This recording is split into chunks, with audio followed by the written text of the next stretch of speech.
Hey there, card folk, Dr. Speedrobo here, and for the first time ever on this channel, we're doing a Game of the Year awards video.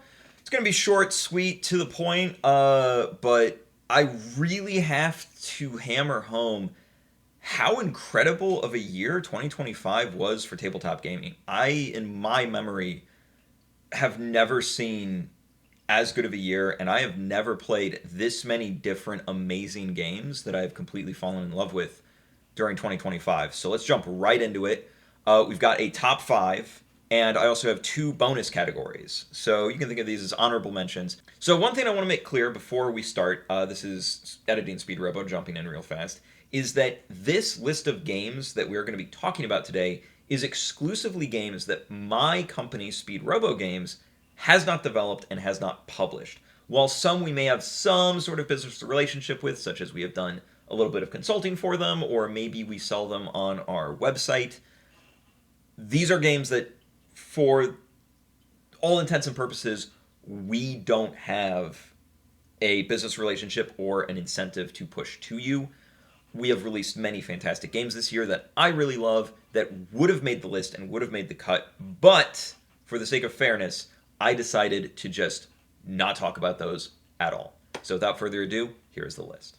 But bonus category number one, Best Digital. And that's going to go to Shadowverse Worlds Beyond. I know that some people have their problems with it, their quibbles with it, their complaints with it, but I know I had a really good time playing it, and I've spent zero money on the game and still got every single card I ever wanted. So yeah, Shadowverse Worlds Beyond, two thumbs up if you're looking for the shiny newest Hearthstone clone to, play during your college lectures. Shadowverse Worlds Beyond is a great choice for you. And the second bonus category is Best Collectible, and that's going to go to Ultraman.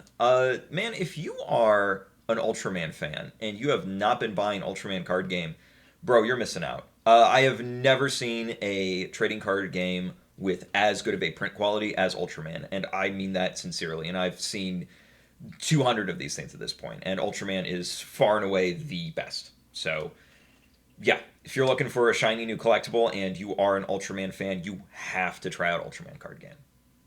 Now, going into the top five, we're going to start at the bottom and work our way to the winner, the true game of the year 2025. In number five is going to be Pocket Cats. Pocket Cats is a 1v1 versus tile flipping game where you'll flip up a tile and move it based on what tile type it is, and the goal of the game is to get your cats surrounding the prey tiles to to collect those tiles and score those points. This game is super fast, super fun, very strategic. There's multiple different factions you can play as, which think of them as changing your fighting game character. It gives you different moves and superpowers that you can do. The artwork is incredible. The component quality is great. The price point I think is $20 to $30, which is also fantastic. There's literally only one complaint I have with the game, and that is that your set of generic tiles that get shuffled in with your faction tiles in every game are going to get more scuffed up as you shuffle them than the individual faction tiles, as they are not getting shuffled every time.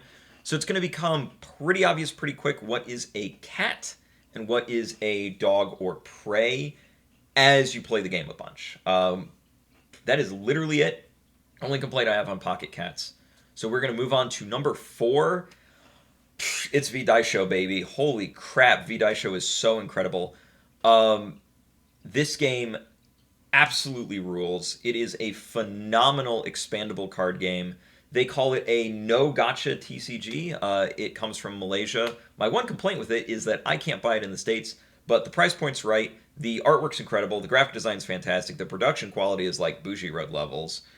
And the team that makes it's really, really good dudes. I have talked to them personally. So going on into number three, it's got to be Trails trading card game. Now, one thing that's interesting about Trails is that it's made by industry veterans TCG Co. For full context, we do work with TCG Co., but in the regards to Trails TCG, we're just helping distribute and sell the game. And these folks are just straight up industry legends. The team at TCG Co. is comprised primarily of former Force of Will folks. They've done Caster Chronicles, they've done Divine Cross, and they haven't really had anything in the States since the pandemic, so Trails is their first re-entry into the English market, and my god, is it a re-entry.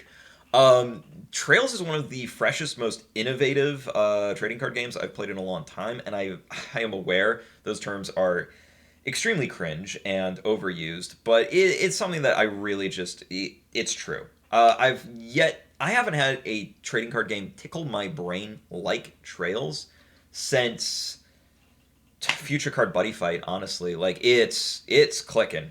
It's making the neurons fire. And one thing that's really cool about Trails is that while it's called a trading card game and there is a constructed format, it's really much more of a unique deck game. The whole game is designed that you're going to rip 5 packs, shuffle them together and play, and then when you want to re-randomize, redraft, replay sealed, there's only 3 rarities in the game. The rarity breakdown per pack is 100% consistent 100% of the time. So all you have to do is just sort your cards out of your box by rarity, and boom, you have a reusable draft cube, which is objectively sick as hell.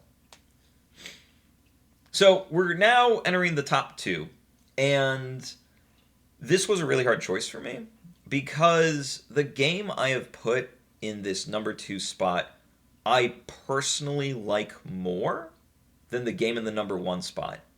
But I do genuinely believe that the number 1 game of 2025 is objectively the superior game and the superior product. But without further ado, the second best game of 2025 is Super Battlemon. Super Battlemon is everything that indie TCGs need to be. If you want to make a new trading card game, look at Super Battlemon, take notes. Super Battlemon's entire gameplay structure can be played out of a single booster pack. It's kind of similar to Trails in that regard, but Super Battlemon is far more focused on the constructed experience than it is on the sealed experience, which is the opposite of Trails. So while you can play with only a single pack of Super Battlemon, it's not going to be as much fun as constructed, and your deck's probably not going to work correctly. Super Battlemon is fast, fluid, and yet it has incredible chess-like tactical depth. I have sat for like 5 to 10 whole minutes during a single game of Super Battlemon, calculating, flowchart lines like I'm playing chess, seeing 5 moves ahead, looking into the future. It's incredibly fun and incredibly deep if you want to engage with it at that level. Super Battlemon's artwork is fantastic. The product quality is excellent. The price point is wonderful. We are talking 2-player starter kits at $12 a pop. You cannot go wrong with Super Battlemon. You need to try this game. And the number 1 game of 2025 is Massiveverse. Massiveverse is genuinely as close to a perfect card game as I have ever seen. There is not a single thing that Massiveverse does wrong or that I could complain about. The game is geniusly built such that it is so easy to add new expansions, new characters, and new ways of play to Massiveverse, yet, similar to Super Battlemon, it doesn't need it. If for Super Battlemon, Massiveverse, Trails, V-Daisho, and Pocket Cats, all of these could have expansions, could have more to them. But if any of these games stopped getting new expansions tonight, I wouldn't care. I'd still play them. They're fun. Massiveverse is no exception to that. Massiveverse has 2-player starter kits for $5. That is an unbeatable price point. It has big boxes of 8 characters for $20. That is an unbeatable price point. Massiveverse's gameplay is very similar to Super Battlemon in that you hold all your cards in your hand, there's no shuffled deck, you each play 1 card at a time, and the gameplay is very snappy in that way.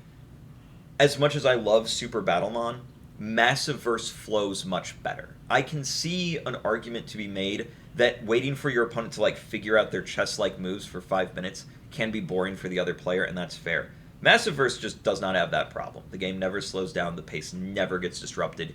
You are going, you are gaming.